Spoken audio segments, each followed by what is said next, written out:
Good morning and welcome to the Schooner Morning Show. I'm your host, Mark Prevo, and I'm here today with Libby Goodrich from apartment 531 in the Harpswell building. Good morning, Libby. Good morning to you. It's nice to have you here today, and thank you for doing this. Yes, and I'm very happy to be here, particularly in this time we had COVID-19 to limit us to being here without family coming and going. It's been fine, just fine. Well, Appreciate it. tell us a little bit about yourself. For instance, where were you born? I was born in Lewiston and grew up in Lewiston, and I lived all through my childhood into high school right next to the college on Nickel Street, and those streets, Nickel Street and Wood Street, are all the homes are owned by the college for their use. So they must have purchased them over the years as different homes became available? Yes. Because they've really increased their footprint in your lifetime, haven't they? Right. But I went through Lewiston High School and felt I had a very good education.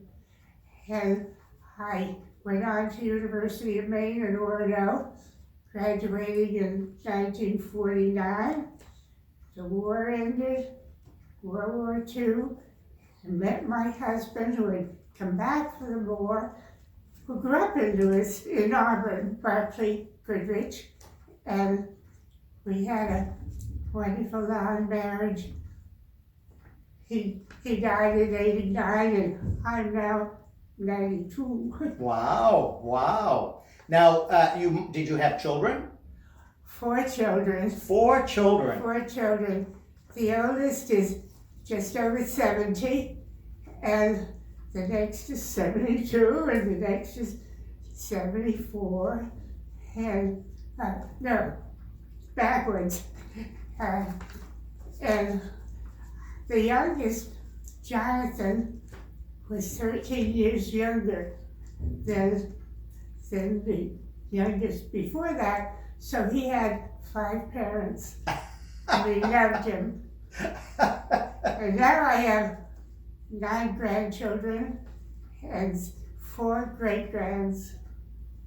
Isn't that fantastic? Yes. You've been blessed. You have been blessed. I really have been blessed. Yeah. Yes. Now, what did your husband and yourself, for that matter, do for careers? Barkley was in mechanical engineering, and he worked for the Bancroft and Mine steel and concrete business for several years. He also taught at the university for a couple of years, and he went on to finish at Command Company in Hartford, Connecticut. So we always lived in New England. We had 5 lovely homes. Wow, that's wonderful. Yeah. And I was thrilled to hear when you were coming to live here because your mom lived here at Schooner Estates. Yes, I got that down. She came in when she was 90. Her name was Nan Tufts, Tufts, and she was here till she was within a week of 100 years old. And she was in the original Village Green section. Also, very happy here. She was type A, president of this, that, and the other.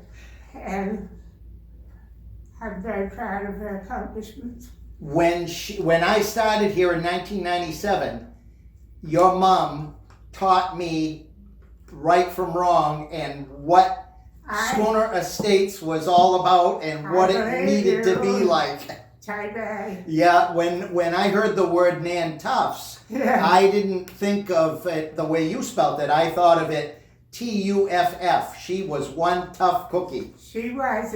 She became president of the Women's Legislative Council in Augusta. She was president. She was one of the founders, she and my father, of the TB Association, which became the Lung Association. and she was president of the New England Lay Association. Isn't that incredible? She just was one of those who League of Women Voters, and then you go on. Right, right. When she got involved, she got involved. Oh, yeah. Yeah, Oh, yeah. Well, how did you come to live at Schooner? I mean, it seems natural that Mom was here and you knew that it was a good place. Yes. And my husband had died at 89 of Alzheimer's, and family decided it would be best for me to settle in a retirement place. And we looked at several and decided that Schooner was the one. Absolutely. It best suited my situation, and I think it's a fine place. Well, I'm glad to hear that. It's quite different from what it was a year ago, Oh, yeah. based on the rules and the regulations and the Yeah. guidelines that we That's absolutely have to adhere to. That's been a real change for everybody, but even though we were not in a place like this, it would be the same strange situation. That's true. Very, very true. I think folks are lucky here because there is so much room. It's even though you have an apartment, the whole building is your home. So you have the Yes, largest it is. home you've ever lived in your life. Right. It's bigger than the White House. Right. Well, what about hobbies or interests? Is there anything you'd like our listeners and our watchers, viewers, to know more about you? Well, when I was 41, I got far ahead of being a mother to have a job as an English tutor, English language tutor at Rectory School in Concord, Connecticut. And there I was taught a method for teaching dyslexics parts of each word, prefix, suffix, roots, and be able to connect. And over 50% of our language is directly from Latin and Greek. Right. So we also had many overseas students whose families were wealthy but wanted the children to learn customs and language. So it was very rewarding, and I was kind of a sorbet mother. I loved it. I did that for 17 years. Oh, that's great. That's great. And I know you're an avid reader. But I know you're an avid reader. You love to read. yes, I do. Yeah. And I'm very interested in the current events that we have with Marcus' leadership. It's with all of us separated into our own apartments, the TV is pretty important as a friend.